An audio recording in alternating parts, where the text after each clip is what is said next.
It's 7 o'clock.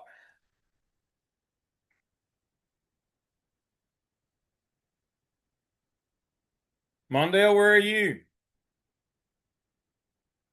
Right here. Good afternoon, good evening. Good evening. You look like you still at work? You still at work? No, sir, not really. Good. All right. Sana, how's it going? Well, it's going. I work in the colorful district right now, so we still hanging in there. Yeah, Stephen, I was talking with Sean yesterday. One of her APs she's my doctoral student, and he is too. So he's coming to Charlotte. He's going to be at Oakdale. He got surplus, so he's coming. Stephen Cox is coming to Charlotte. He's a Good. nice young man. Good. Yeah, yeah. Yeah, I think they're gonna lose a lot of quality educators behind Well, that's the whole point. I mean, this is intentional. yeah. I mean, we can drive it down, discredit it, disrupt it, and then everybody will go to charters and privates. Mm-hmm. I mean, Yep. that's what's going on here. I mean, this is not accidental or incidental. Mm-mm. We know what's happening here. Yeah. So, uh, hope things work out for everybody. I'm telling you, it's been concerning. Mm-hmm. I have so many folks. Um, I hadn't talked with Jamal this week, but he lost most of his help, and he's in a real tough middle school principal. Mm. Sean did get one of her APs back though, so she's, uh, you know, I don't know, but that's the way we always do things. Yep. It's always the way we do stuff. Not very good. All right. Have any of y'all gone into, did y'all get the emails from TaskStream to establish your account? Mm-hmm. Um, Yes. very good. All right. So I want to start out with some housekeeping tonight. So let me share my screen. And for those that aren't with us, it'll at least be on video. All right. So when you go to TaskStream and you log in, um, I'm going to go in with your view. I'm going to go in and sign in. Come on, you can do it. There it comes. Go to TaskStream. It's a watermark. Go to TaskStream and use your username. And don't change your username and password unless you have to. And if you do, write it down so you can send it to me. All right, so I'm going to change to your view and see if I've got this. Uh, EDLS Fall 25. That would be y'all. Y'all should only have, now, if you came through the old MSA, you might have one of those DRFs, but this is the one you're looking for, EDLS Fall 25. And when you click on that, it's going to look like this. All right. And it's going to have all the things that you're going to do in every course all throughout your program. If you've not used it before, you might want to familiarize yourself with TaskStream. Now, if you will look over here to the right, you will notice there are three different screens. I get students who call me all the time and say, "Oh, my stuff's gone over here where I put my." Well, you're not on. If you go to one of the other screens, that stuff will go away, and they'll tell me I can't make it work. Make sure you're always on the work screen. All right, so for this semester, you have three things that are due in TaskStream, and you can do the first two at any time. You've got to do an AI statement, and you've got to do a verification of course enrollment. And then when we get the SPA done, now listen to me carefully. When we get it done, when we get all parts done and put together, we will upload it here because this is not, remember, TaskStream is not comments. It doesn't go back and forth. It's a repository. This is what gets shipped to the state for you to get your license. So the comments and the working back and forth are done in the Blackboard shell. When it's done, and I tell you, and once we turn it in, I'll tell you, submit for evaluation in TaskStream. and you will come here and submit your SPA right here. So at any time, including tonight, you can do the AI statement and verification of enrollment. You simply click on it, complete this form. See right here, complete this form.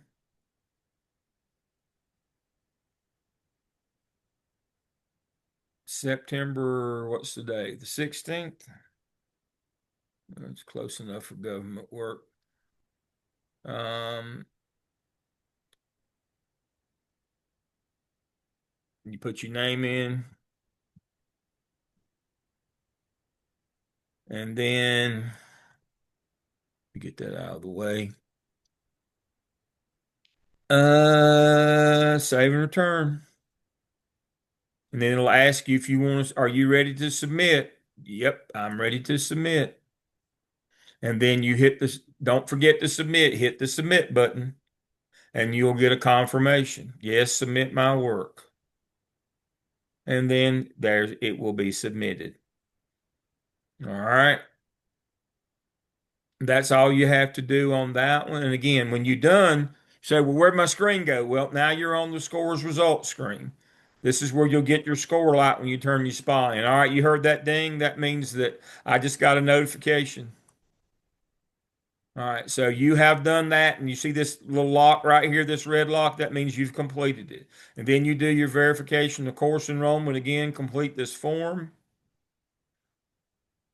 I am enrolled, and see all assignments. Save and return. Yes, I want to submit. Again, don't forget to submit. Yes, submit. Took 4 times to submit. And then again, it puts me on the scores results screen. I go back to the work screen. There'll be one on that one. You'll do the same thing. Now, the difference is when you put your SPA in, when you click on it, you'll have choices up here. Use the attachment button, and it will, and then upload from computer, add files, and you just go in and find your document, upload it, start upload.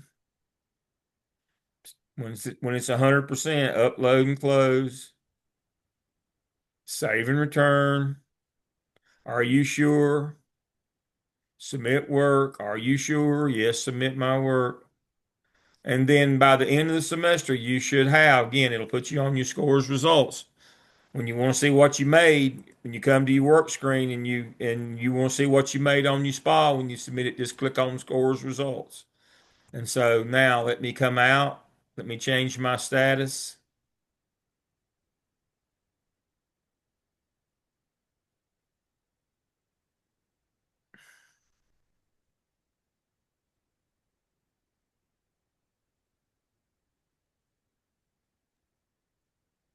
Dr. Lamb, I haven't gotten an email yet. Do you have any suggestions of what I should? Send Julie Mae Clark, an email, and she'll send it back. Okay. I followed up with her today. She said she'd send them out, but they only last for 48 hours. So even if it's in your spam, and be looking for it, it might be in your spam or your junk folder, but they expire after 48 hours. So she sends another one. It's not a problem. So Okay. you'll see now that I have submitted all three of my things for the semester. She's what is it? J May 6 is Julie Clark May. I think she's just going by Julie Clark now. She will send you another link to enroll. All right, and so when I go in and evaluate this one, all I have to do is meets requirement. That one will be done. Score work, meets requirement. And then when I get your SPA, I have to go in and evaluate each part of it, score work. I have to download it. I have to download it and read it. And I can split my screen as you can see. and I can grade it. Let me get out of that. And so score work, it gives me a pop-up screen. Yeah, 4, 4, 4, 4. Records my file and sends you an email. And when you get an email, say, oh, he's graded my work. And again, when you go in, you got to remember to go to the scores results screen. So I have graded all 3 of those. They are done. And that's what I'll do with yours. Um, and again, if we went back to, if you were a student and you wanted to see what you made, you open it back up again, go to your scores results screen, and you can see what you made. These meet requirements, and this is the score you make on your SPA. But remember, the work screen is where you have to submit your work. The scores results is where you see what you got on it. So if you're not on the right screen, use one of these 3 tabs right here. So that's a quick and dirty on how to upload. You can do, again, you can do your AI statement now. You can do verification of course enrollment now. And when you do, as you can see, okay, and it tells me who did it.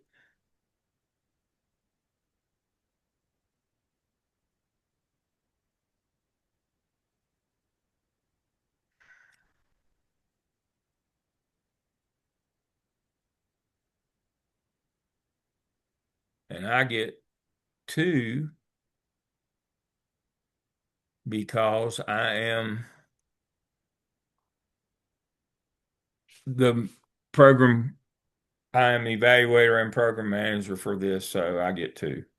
I'm actually Oz behind the screen. I am the task stream coordinator, but don't tell anybody that because they'll send me emails and want stuff. We tell Julie, it's Julie that you get your stuff from. Uh, all right, and so that's it. That's how you manipulate task stream. Again, when you sign in, you find your DRF, and y'all are EDLS Fall 25. I've got everything already built. I build all the shells. Everything is in there. The DRFs, everything's good to go. And you just watch me go in. I enrolled myself as a student so I can always demonstrate how easy it is and that it works. All right, so that's task stream. That's the first thing I had on my list for tonight on our housekeeping session. All right. Now, here's the trick. Don't ever just X out of task stream. If you do that, it may lock you out.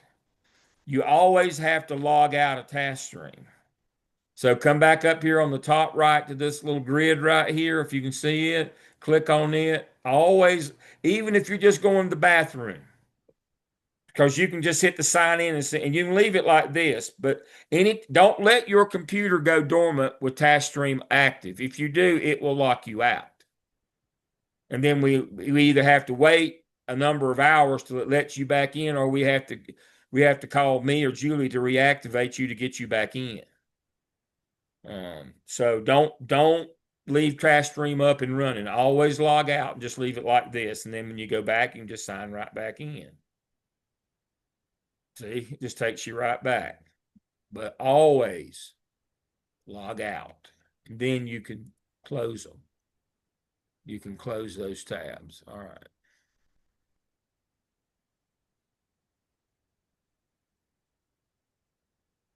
All right. Tina has submitted her AI statement. You get to see me grade one more. I have that saved in my favorites. I have my password saved. I go to task stream, sign in. Let's see if it's going to show up here.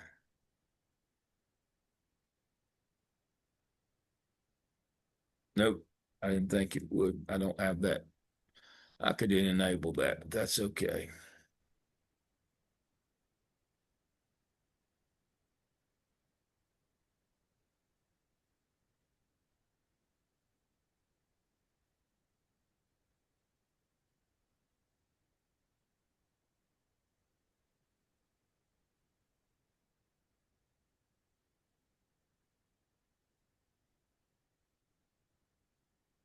and she should get an email. And she can go in and look and see what she got. All right. Okay. We'll move on from that. Thank you, Tina, for putting that one in. Show how easy it is. All right. Second thing on our list tonight is our clinical log. Um,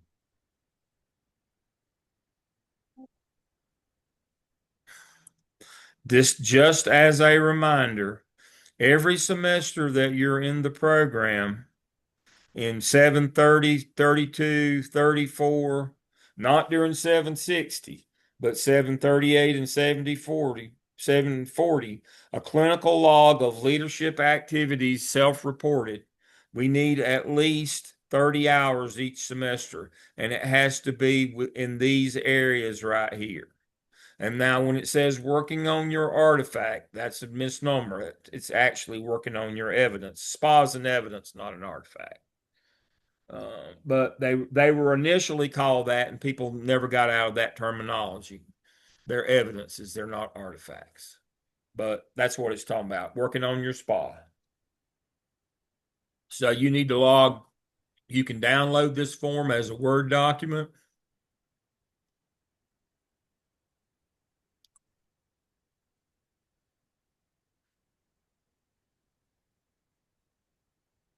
And just type right on it. Right there it is. And you upload that for your grade this semester, but don't forget to do that. You've probably already got more than 30 hours, but just take 15 minutes at some point and fill this thing out and make sure you upload it. You should be working on your SPA, task 1, maybe going to task 2 by now. So, yep, yep. You should sometime, well, a week from today. I mean, by the time that we try to have your SPA. I mean, again, there's no late, but try to have part A, the first one, try to have it done by the time that we get together next time, which will be Saturday week. And that reminds me, I need to send out for the biscuit order. Most important thing.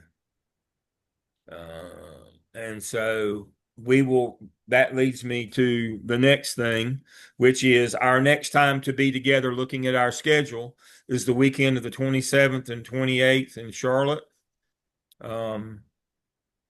And after that, we're home for 3 weeks or so, and then we don't meet again until the 15th of November, which I like. And then we only have one Zoom after that. I like to push that last one back as far as I can before we meet at it and not have so many classes afterwards. All right. And so I guess I get to go first tonight with Maxwell's Laws 7 through 9, since I'm filling in for one of our students who's deferred her enrollment till the spring. And um, so tonight it's me and Mondale. So I'll go first. So let me get that out of the way. I can close that. All right. So I have Maxwell's Law 7 through 9. All right. And so law number 7 is the law of respect. For people to follow you, they have to respect you. Um, they respect you as a person, they admire you. Um, but this is not, they don't have to love you, they just have to respect you. Now, one of the problems that we get into in leadership is we want people to love us. That becomes a cult, and people do crazy things. We're not trying to inspire people to love us. We want them to respect us so they will follow us and do the right things, not the wrong things. You don't want to create. You're trying not to create a cult. Cults never end up well. And so there's a difference between love and respect. You're trying to be respected. People follow, and you can lead people who respect you. Now, I've done a little addendum to this. Um, How does the law of respect work in public school? Well, it's real simple. People naturally follow leaders stronger than themselves. A middle school principal who consistently models fairness, professionalism, and high expectations earns the respect of both teachers and students. For example, when a conflict arises between staff, the principal listens carefully, makes a balanced decision, and communicates transparently. Over time, teachers seek out this leader's guidance, not because of positional authority or because they love him, because they have built respect through integrity and consistency.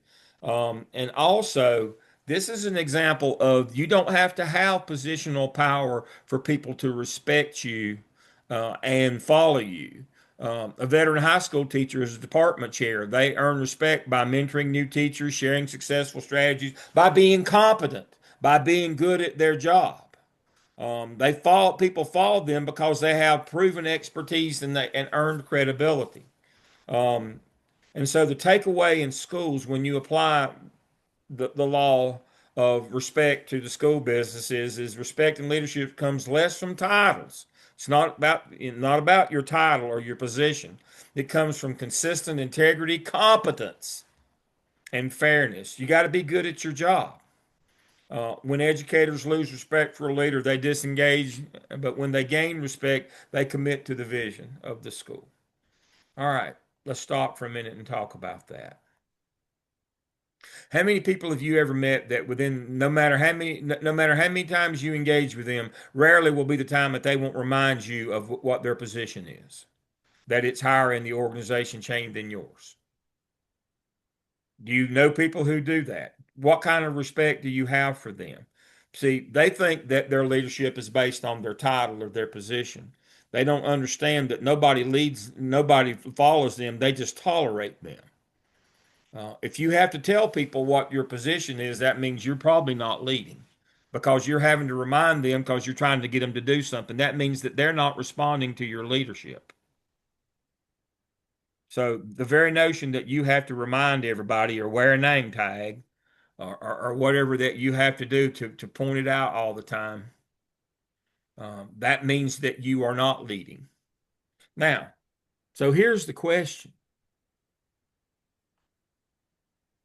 Of all these things that I just said, kind of a jumble of things there, consistency, competence, integrity, which is fairness. I don't particularly like the term fair in when we're talking about adults. Early adolescents are consumed with the notion of fair. Like middle school kids, everything has to be fair. In the adult world, the only fair you have in the adult world is when you go in the fall of the year to eat a corn dog and ride the Ferris wheel. That's the only fair in adult world. Fairness is an early adolescent concept. I prefer integrity. Um, that that you treat everybody consistently and with integrity. And so please remember that we can't fairness means that everybody gets the same. And that's not leadership, everybody getting the same.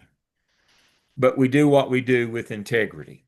So that's my takeaway from the law of respect is that people will respect integrity, not they won't respect you if you are not competent, if you lie to them, you don't follow through on what you tell them that you will do. You're not where you're supposed to be when you're supposed to be.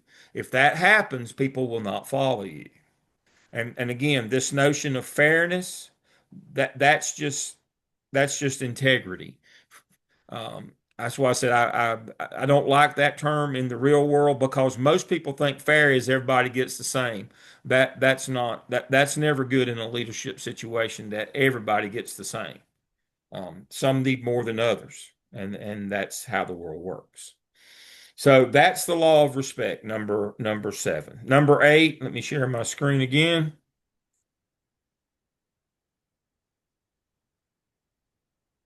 The law of intuition. So we can go back to the actual what the law is. Here's what Maxwell says. Now, um, this one kind of flies in the face of Ian Ayer's book, Super Crunchers, which I think is one of the better books of this century. It came out in about 2007. But it's about regression analysis, but it's written for common people. Um, but what Ayers talks about is data beats intuition all the time. Data beats intuition all the time. Um, and so statistically, so while you must have intuition, you've got to collect data. And so my example here is this.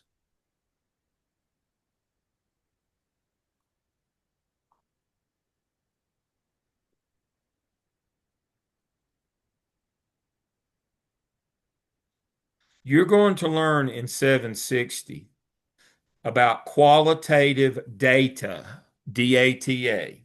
All right, qualitative data is interviews, observations, and documents. So the law of intuition is not really just, I have a feeling, I have a gut feeling. That intuition comes from observing, from talking with people, gathering information and data. So that's not really just gut or intuition. You must collect qualitative data. You must be able to put disparate pieces of information together and make a decision about it. Something quantitative, something qualitative. You see what somebody said, you observe this or that. That's where intuition comes from. You can't just go through life mentally flipping a coin. Or I got a good feeling about this, or I got a bad feeling about that. You will not survive as a leader if you can't understand qualitative data, talking to people, watching people, putting together disparate pieces of information and making sense of it. Then it becomes data. You've got to be able to do that. An elementary school principal senses early warning signs of teacher burnout, low staff morale, rising absenteeism. That's a document. Absenteeism is a document. Hallway conversations. And he's watching. He's watching these things. He's listening.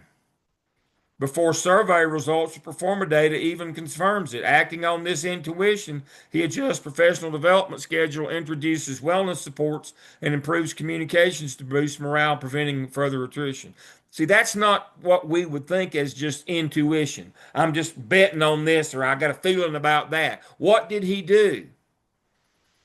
Early warning signs, lower staff morale, rising absenteeism, he did all three right there. He did interviews, observations, and documents. He used all three types of qualitative data to come up with the idea, hey, these people are burning out. I need to do something about it. That's not just a gut feeling. He was aware. He was paying attention. Or she was paying attention, collecting that qualitative data. Another example. A high school assistant principal monitoring lunchtime, watching, listening, qualitative data, notices subtle shifts in student interactions, certain students isolating, rising tension, was observing, could hear the tone change. If you've ever been in a large high school cafeteria, if you hear a tone change, you know you better duck. Something's coming. It's getting ready to jump off. You can tell immediately. Instead of waiting for discipline referrals, the AP initiates restorative circles and reassigns staff supervision patterns, preventing fights before they occur. Intuition allows leaders to read the room. Again, they're reading that data. Interviews, talking with people, interviews, observations, documents. Act proactively. Great teacher and principal leaders don't wait for data alone. They combine instinct. They don't wait at the end of the month and get the quantitative data on the number of suspensions. They're collecting that qualitative data all along the way. That's the important part of the law of intuition, that it's not truly just a feeling. It's qualitative data, which is interviews, talking to people, observing people, and observing documents. something like the number of absentees. That is qualitative data. All right, and then the last law for me tonight. Again, you can pull up a one-sheeter like this, is the law of magnetism. You are who you attract. Your personal characteristics, whatever you exude, that's the kind of people that you will attract. And so my one-sheeter on this goes to leaders evaluate leaders. Who you are is who you attract. A principal who is collaborative, student-centered, and innovative attracts teachers with similar values. Elementary school led by a principal who fosters creativity, empowers teachers, develops a reputation as a supportive, forward-thinking environment. Talented teachers from other schools will seek to transfer because they want to be a part of that culture. A leader who is authoritarian and risk-averse often attracts staff who prefer compliance and minimal innovation. They like everything to be the same every day. They don't want to extend themselves. Over time, school culture reflects leaders' personality, either thriving in creativity or stagnating in rigidity. Again, school culture mirrors the leader's character. Teachers and students adopt the leader's attitudes and values, positive or negative. Leaders who grow themselves draw strong, motivated, and innovative colleagues. Now, back in the day, I don't know if any of you are old enough to remember. Back in the 70s and maybe even into the 80s, they used to have all these posters. They were like 18 by 24. And they had all these sayings on, like they have a cat at the end of a rope, hang in there. It had all these sayings, that were supposed to be morally uplifting. And one of them was, I still remember, and I've seen plaques, it's hard to soar like an eagle when you work with turkeys. Well, why would you why are you working with turkeys? Because that's who you are and that's who you attracted. I always thought that was, well, that says more about you than it does about them. If you're hanging out with a bunch of turkeys, guess what? You ain't really an eagle, you're a turkey. And so that's the notions. Your mother, I know some of you, all of you's mother told you, you're known by the company you keep. We can tell who you are by who your friends are. And so that's what we're talking about. The kind of people that you attract to your building is will mirror who you are. And so I had my final story tonight, and I'll pass it on to Mondale, is I took a group of teachers to lunch at Rock Bottom Cafe down on Tryon, downtown, and I invited our analysts from the HR department. And I said, these are the kind of people I'm looking for. You're not sending me these kinds of people. Um, if they want to come, let them come. Don't presume to know what I ought to have or not ought to have. If people like this want to come, then you need to let them go. This is what I'm looking for. These are the people whose values, these are the kind of folks that I want. And sometimes you have to tell your district that. You have to tell folks. Don't block transfers. Let me have these good people. If they want to come work for me, then I've earned that. But how many districts have you seen that try to control that? Well, we want, we don't want all the good teachers going over here. Well, but they'll leave over there and go to somebody else's district. And so you want to be the place that people want to come for the right reasons. They want to be a part of what you've got going on. The law of magnetism. But you again, character, integrity, honesty, doing the right thing, being in the right place, showing up for work, supporting people, if you do that, then those kinds of people who appreciate that will come and work with you. That's the whole notion of the law of magnetism. All right. Discussion about the 3 laws that I had tonight.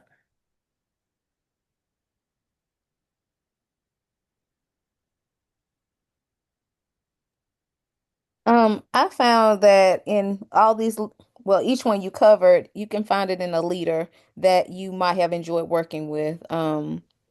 you want to give 110% when you work with somebody that's honest, transparent, and it does make sense. And then, like, I think about times where I've worked for leaders that's not a builder of leaders within the building. Is sometimes hard because the culture is often reflected by them and they don't know it. Often they're like, okay, what's wrong with everybody else? But they're not looking at people or feeding off what Yeah. they're putting out there.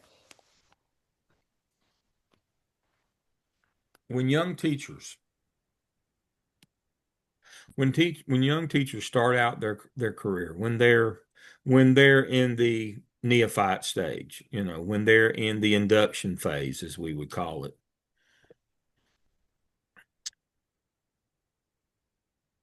if they have a bad leader, can they ever get over that?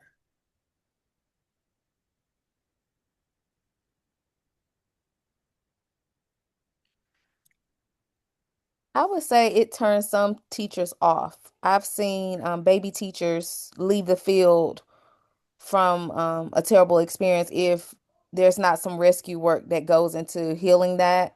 I've seen teachers try to go and find that leader, but because of that previous leader, they have a hard time following and getting in line with the new vision. So I think a terrible leader could break a, as you call, neophyte or the induction phase. It can turn them off and they can say, I can go make more money doing something else that I could possibly enjoy. So I All think right. it's a real dangerous line. All right. So, Son just hit the nail on the head. When I first started 50 years ago, if you had a jackass for a principal, you just went to a different school. Now you go to a different profession. That's the difference in 50 years. You got to understand that now. Teachers would transfer to a different school or maybe even go to a different district 50 years ago, but they didn't leave the profession. What do they do now? By and large, young teachers now, when they get a jackass as a principal, they don't just leave that school, they leave the profession. That's what the data tells us.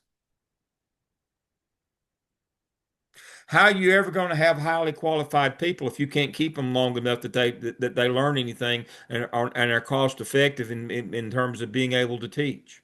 So we go through this constant turnover of young people. Now, quite honestly, in private, a lot of politicians like that because it keeps the payroll down.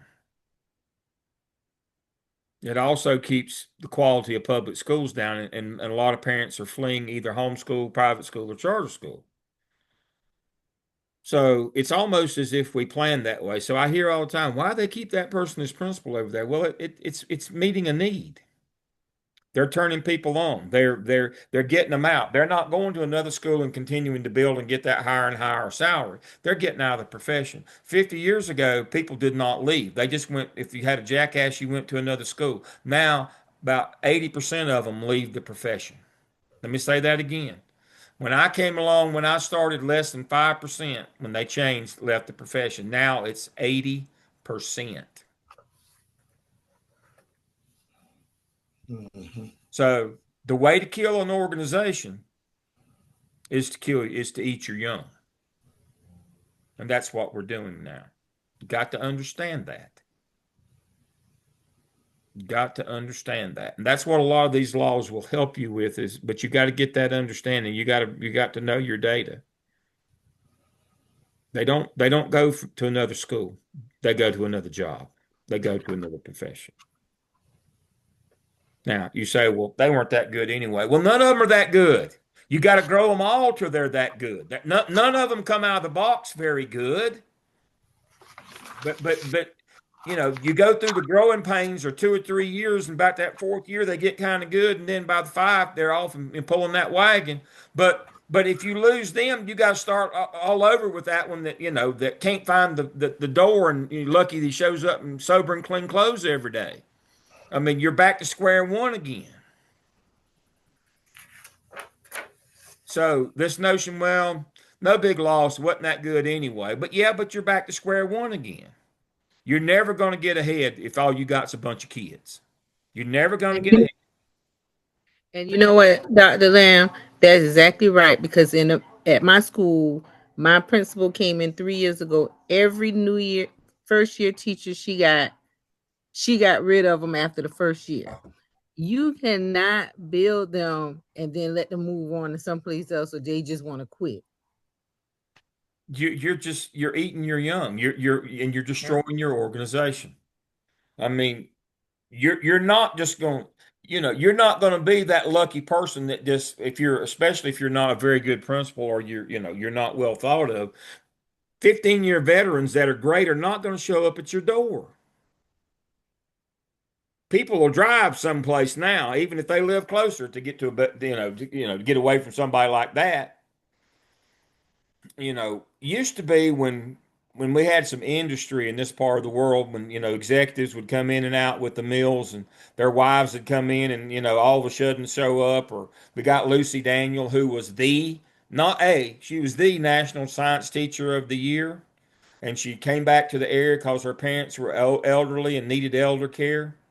And she was just early 50s, but she was one of those that got that grant that did the whole year and traveled all over the world as the National United States Science Teacher of the Year, Lucy Daniel. And we had a jackass principal that came the same year that she came, after having a good one for 5 years, and she retired at the end of that year. Best science teacher in the country. He lost her because, So it's not just my point is, it's not just the kids you lose. If you have any good ones, they'll go too. But you've got to invest. And when we get to 734 in personnel, we'll talk about, you can't always hire or inherit the ones you want. So it's up to you to grow them into the ones that you need. Let me say that again. You won't always be able to hire or inherit, when you go to a new school as principal, the ones that you want. But you got to grow the ones you need. They will not just show up at your door. You're not that lucky. They won't just show up at your door, especially not nowadays. You have a lot to do with that, how you lead, with integrity, with competence, you know, with responsibility, with dedication. Be where you're supposed to be, doing what you're supposed to be doing, supporting them, communicating, watching, listening, gathering that data, being responsive, meeting their needs. If you do those things, then you'll be fine. If you do none of those things, there will be a revolving door until one day it's your turn to go at it. That's just the way it works. All right. Mondale, you're up. You want to share your screen? No, sir. I don't have a share screen. All right. What are you going to talk to us about tonight? Good evening, everybody. I'm going to be sharing some on Simon Sinek, chapter 5 and chapter 6. And the topic of chapter 5 is clarity, discipline, and consistency. Okay. And chapter 6 is on the emergence of trust. Okay. And one of the main things that Sinek talks about is, of course, the title of the book, The Why. And he argues that if the leader of the organization can't clearly articulate the why the organization exists in terms beyond its products or services, then how does he or she expect the employees to know why to come to work? So what I gathered from this is that you have to be able to articulate the why. If you can't articulate the why, then the people who you are trying to lead won't be able to buy in and believe what you're saying. You have to know why you do what you do. It's the most important question with the most elusive answer, the why.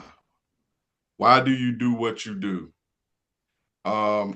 He defines the why as the discipline to never veer from your cause, to hold yourself accountable to how one does things. That's the hardest part.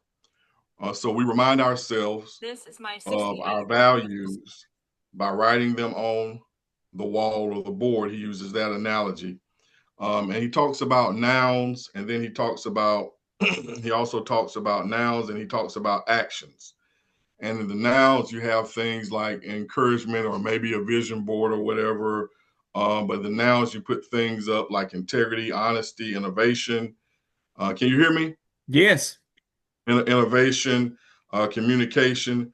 But the nouns are not the actionable things. The nouns are just things. So, and I thought about action words, things like love.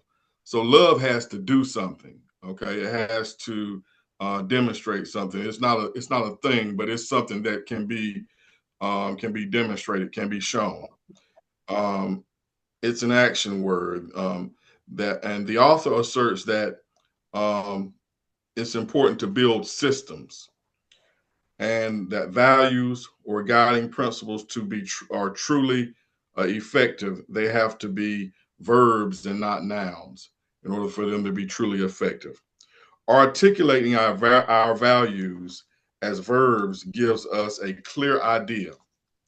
Okay, so just to kind of part right there real quick, um, and when we try to say things about, I am I'm a good communicator. Well, you may say you're a good communicator, but that's not, you saying that doesn't show or prove to anybody that you're a good communicator.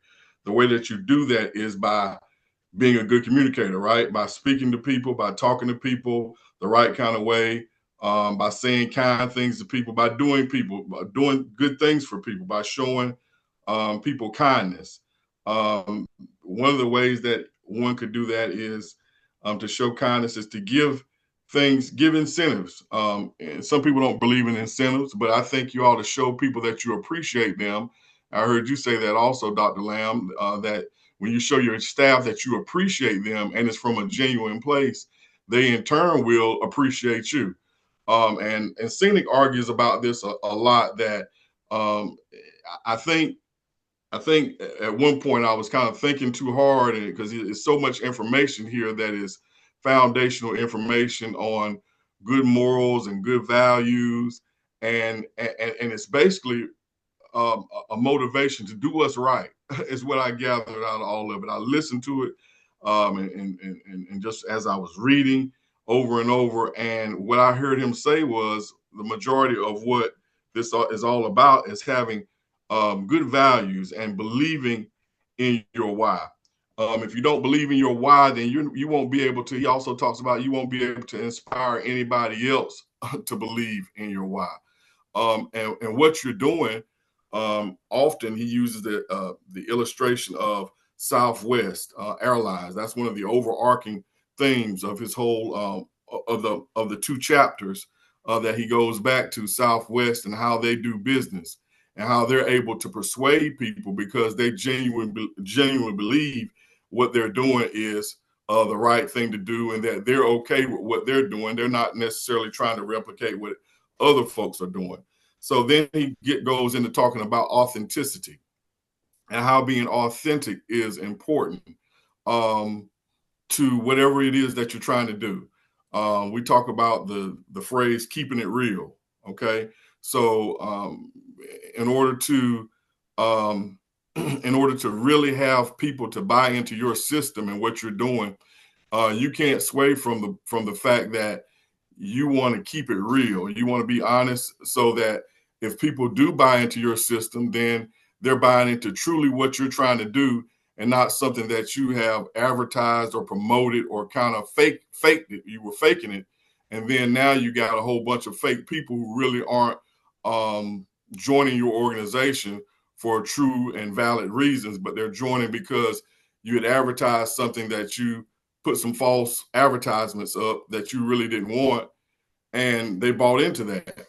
So he really talks a lot about being honest with who you are, sticking to your core beliefs and your reasons and your motivations of why you do what you do as an organization. Also, we look at one of the big things is the golden circle. The golden circle talks about the what, the how, and the why. Okay.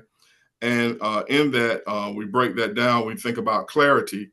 When we have a clear idea of how to act in any situation, we can measure actions by how many times we did something, and outcomes by things or nouns, and fuzzy and are fuzzy, and sometimes things are fuzzy and unspecific when we don't take the right measures or actions. For example, telling people to have integrity doesn't guarantee that their decisions will always keep customers or clients, but interest in mind, telling them to do the right thing does. So the golden circle offers an explanation for long-term success, but the instinctive nature of doing things for long-term often includes investments or short-term costs. This is the reason the discipline to stay focused on the why and remain true to your values matters so much. Remembering why one receives. So I thought about the why. Remembering that. So for example, I thought about salvation from a Christian perspective. So and when one gets saved or confess, if that's their belief, then they know why that they came in to receive salvation. They know why they did that, and so they don't do they don't lose sight of that. So and he talks about, and I use that example because he talks about in this golden circle type piece that how you can go down the road 2 or 3 weeks or 2 or 3 months and you forget why you're doing what you're doing. And so you should never forget, he asserts, never forget the why of what you're doing, why you're doing what you're doing. Even if others don't believe in your why, you still need to stick to what your why is and remember why you did what you did. Why and not drift away from that. Sometimes your why can change. Sometimes your why can become something different. But whatever your why is, you need to know what it is. So consistency of what everything you say and everything you do has to prove what you believe. And so, really and truly, Dr. Lamb, all of this is what we call discipline. Continuing to stick with what you say, doing what you say you're going to do. I even use the example of walking the walk and talking the talk. And you continue to do that on a consistent basis. So a why is just a belief. I believe. Do you believe what you say you believe? The how are the actions we take to realize that belief. And the what's are the results of those actions. Everything we say and everything we do, your products, your services, your marketing, the PR, the culture, and who you hire are the what's. But if people don't buy what you are doing, buy why you do it, then all these things must be consistent. So with consistency, people will see and hear without a shadow of a doubt what you believe. So the next part he talks about is trust. Trust is established. The only way that people will know what you believe is by the things that you say and the things that you do. And if you're not consistent in the things that you say and do, no one will know what you believe. So authenticity, again, is that word so often that's bandied about in the corporate and political worlds. It says you must be authentic experts and say that you go out and do customer research and they ask the customers. You can't ask the customers. You need to already know what being authentic is about. So one of the main things we look at from these two chapters is when we look at the when we look at the trying to inspire folks on our why, if we're to make the same decision now for the same good reason, there is no debate because everyone is clear why the decision was made. We turn away business because those potential clients don't believe what we believe, and they are not interested in anything to do with inspiring people. With a clear sense of why, a debate to take a bad fit client turns into a discussion of whether the imbalance is worth the short-term gain they may give us. So many times when we do interviews for people, he gives this example of people are gonna give you and show you, are gonna tell you what you want to hear. And a lot of times when we select people for businesses and to join our companies, we look for people that are like us or just like us. But we also, and he values that, looking at that. But he also talks about how we can't just post certain descriptions for what we want our business to be about, and then post those descriptions and then have people um, match those descriptions. But we really need to know that it's not just on paper, but it's also in that person's spirit. It's also they're inspired to do, inspired to be a part of the culture that we're trying to create. So the goal of business should not be to do business with anyone who simply wants what you have. So a lot of people do business with you or join your organization because they want what you have. But he says that shouldn't be the goal, to go after people who want what you have, but it should be to focus on the people who believe what you believe. When we are selective about doing business only with those who believe in our why, then trust emerges. So trust emerges when the people that we select believe in our why and why we're doing what we're doing. The company's employees who were embarrassed to work there was understatement. It was no secret that the employees felt mistreated. And if a company mistreats their people, just watch how the employees treat their customers. So if That's a employees, good point to remember in schools. How you treat teachers is how they'll treat kids. Those are the customers. okay, Pardon the so interruption. yeah, you're good. So so it was no secret that the employees felt mistreated. So because the employees felt mistreated, then they in turn, that's how, like you said, treated the students. And then we think about that illustration in terms of when we go out to eat in various restaurants and we talk about the service that we get. And sometimes it's really bad service that we get, or we go somewhere, maybe perhaps like Chick-fil-A, and the people, when we go there, we about to get Chick-fil-A, they're saying, my pleasure, this or that. They really make you feel like they are happy to be doing what they're doing. But then you go to another place and it's like the exact opposite. So those are things that you want to steer away from when you're trying to build trust and the emergence of trust, because those are things that people just won't follow. People just won't buy into what you're doing. They won't believe in your why.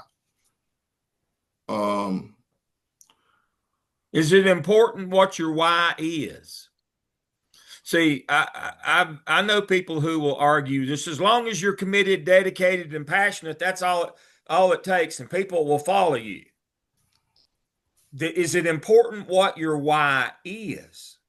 That's the part that a lot of aspiring leaders miss. They think if they're passionate and gung-ho and energetic and really believe that people will follow them, not understanding that if their why isn't important, correct, or appropriate, it won't happen. So you must know your why, but it must be what the why is important. Don't discount that part of it.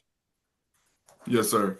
And also he gave a kind of like a litmus test to really be able to find that out. Shackleton, a guy named Shackleton, talked about in the trust section, the emergence of trust section, how he was advertising for a certain type of a job. And, you know, oftentimes when people advertise for and they need help, they advertise on the basis of trying to get help and by any means that they can. So they'll try to get help by really putting out flowery words that sound good. But on the flip side, it's really not truly what you're going to be doing when you get in that job. You know, the saying like when you get on a job, all other duties as assigned.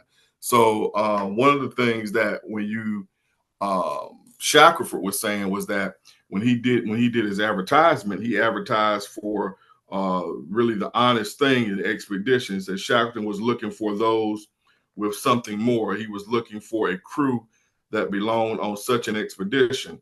So he wanted men. He wanted men who wanted a hazardous journey, small wages, bitter cold, long months of complete darkness, constant danger, and safe return, and a safe and possibility of not having a safe return. So I thought that was a good illustration because he was showing how important it is to let people know really what it's about, so they don't have any misconceptions. And then that way, if There's you no get crying somebody, in baseball. Isn't that what Tom Hanks said? In a league of their own? You know, yes, sir. you know the deal. No crying in baseball. And so, yes, I love that. Yeah, and also it makes you think about the movie A Few Good Men. You know, when it says you want the truth, well, you can't handle the truth. You know, but we need people in our organization when we talk about trust that can handle the truth of what we're about, what we believe. I used to get accused of trying to not hire people. You're trying to run them off. I said, there'd be no crying here and no whining or complaining about what you get. I want them to know. But what I'm trying to convince them of is there's a greater good here. The satisfaction of working with at-risk kids, there's nothing greater.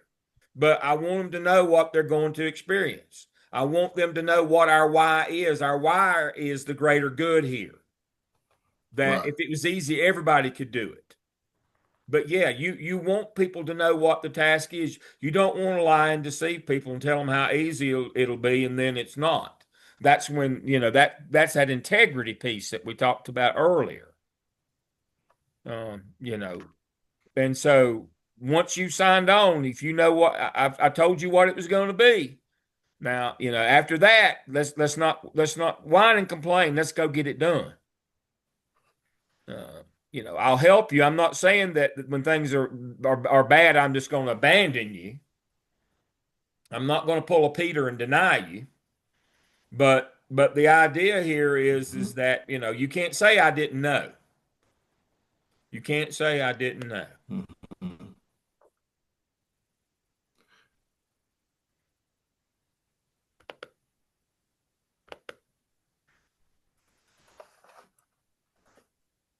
Mondale's gone blank on us here. I'm still here. All right. The screen just the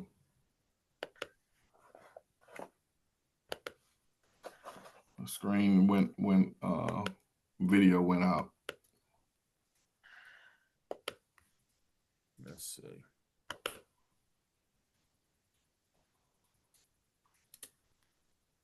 Maybe on my end. Let's see.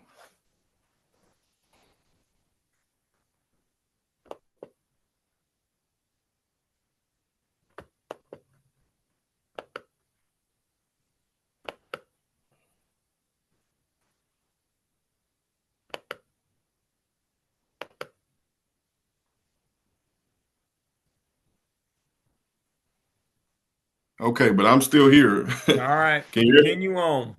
Yeah. So yeah, and so he uses, you know, when he uses those analogies about the planes, that's really exciting because um he uses all those other businesses that started up trying to some of them trying to imitate what some of them trying to imitate what Southwest was doing. But he also talks about how they were differentiating their business, trying to show people that, hey, look, we'll make things easier for you, you know. And but Southwest was really authentic in what they were doing. I think about the business, and it made me think about the business Five Guys. I like their hamburgers, right? But one of the things that they do is they do a little bit of stuff well. So they have hamburgers, they have hot dogs. They're not trying to do chicken sandwiches and all this or that, these other things, but they do hamburgers and they do hot dogs and they do it well. And so they know why they want to do that. And that's kind of like what Southwest was. He was saying Southwest is not necessarily has the widest range of options for you. Others try to do these things to make it easier. They do things in terms of cost to try to shave the stuff in terms of what you pay out. But it was more so about the meaning and how a leadership or a business makes you feel. A company makes you feel that they can make you feel that that you believe that what they're doing, the culture that they present, is a culture that you want to be a part of. And that's what he was saying, that many of those businesses that people buy into, they are able to let their audience know that, hey, we are an entity that you want to be a part of. And so that was one of the more main points that I thought was very intriguing as well. So we also he talked about uh, how only people who believed in what he believed talked about that, the innovation portion. Talked about how, and talking about Southwest, how for years they didn't have any a complaints department. But they didn't need one because the people they were giving people what they told them they would give them, and giving people what what they needed, and they were looking out for what the needs of what people needed, and they were not trying to do more than what they bite off more than they could chew.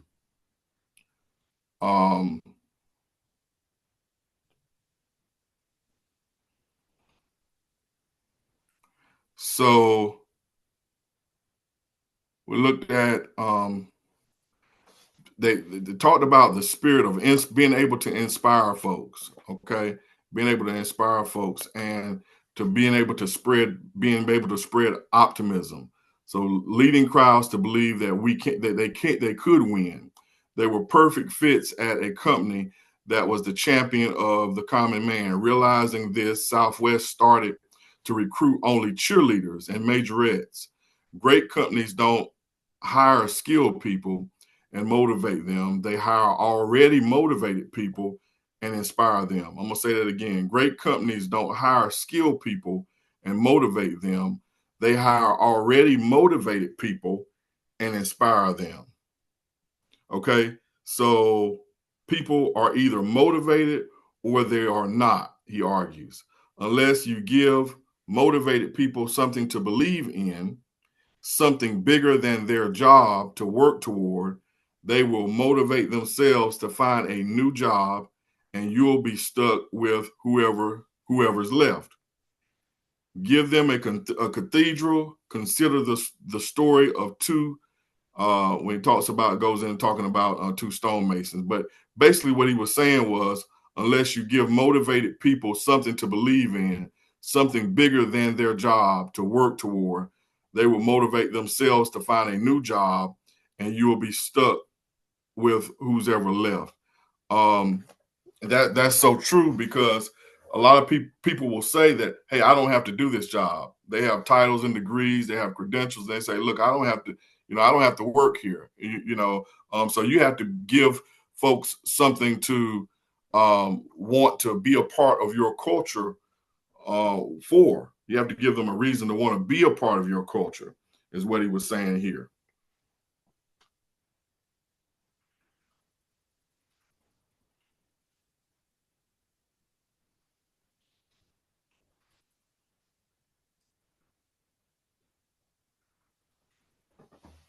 Okay.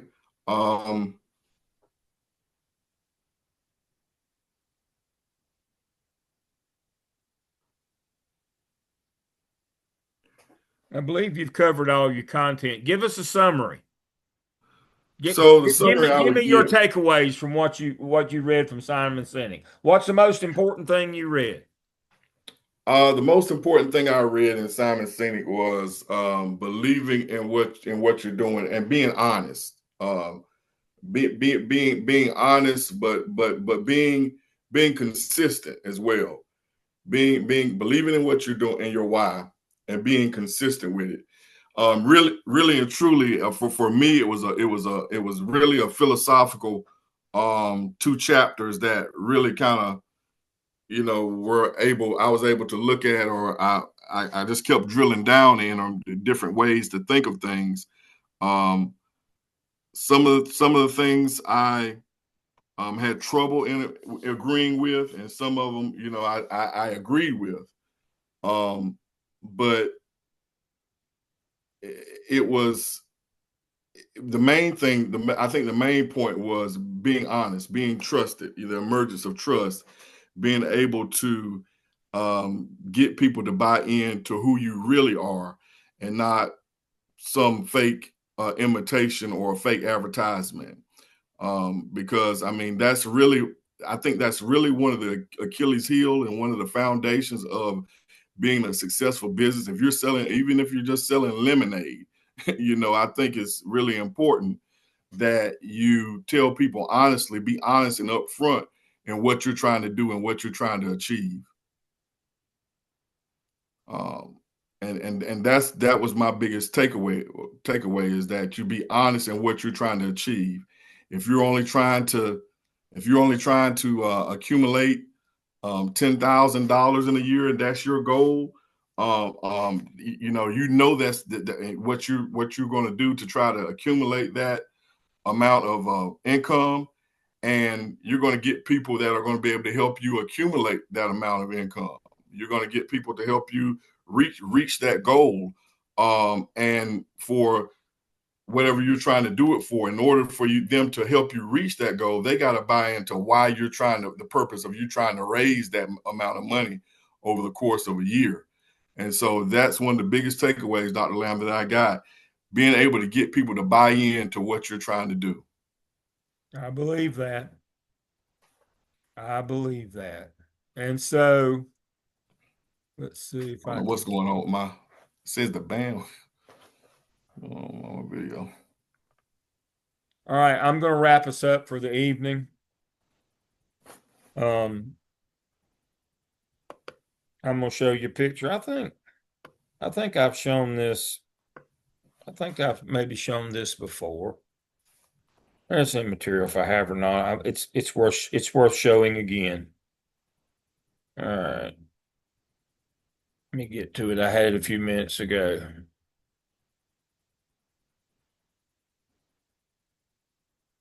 Looks like a shelf with a lot of junk on it, doesn't it? A lot Mm-hmm. of junk. But it's not junk. That's the only thing I have in my office at work. That shelf is all stuff that students have given me. All that stuff you can see. I've got all kinds of things that they have given me. Um, that's my why. It's right there next to me every day. Now, it's stuff that students have, that there's hundreds of the. I've got boxes in the back, but that's my why. I'm reminded every day how lucky I am to get to work with them. So I don't have to get motivated to get up or to, stay up late or to work or any of that. I have all my stuff there. It reminds me every day. And if I'm at home, I just dial my phone up and look at the picture. It reminds me why I do what I do. Now, I'm not telling you that I'm a great humanitarian or wonderful person or any of that. But whatever your why is that's what you got to lean on when times are tough. That's the conclusion to this tonight is your why is your rock. Your why is your rock. And that's what you have to be able to lean on. So choose your why wisely. All right, Mondale, thank you, partner. We partnered with tag team tonight. Yes, sir. I didn't see anybody go to sleep so bad they fell out of their chair. I think a couple of them might have been dozing with their eyes open, especially during my part. But we all made it through. So I've Yes, written sir. myself a note to send you a link for our biscuit order for Saturday week, not this Saturday, but next Saturday. We'll have biscuits on Saturday morning.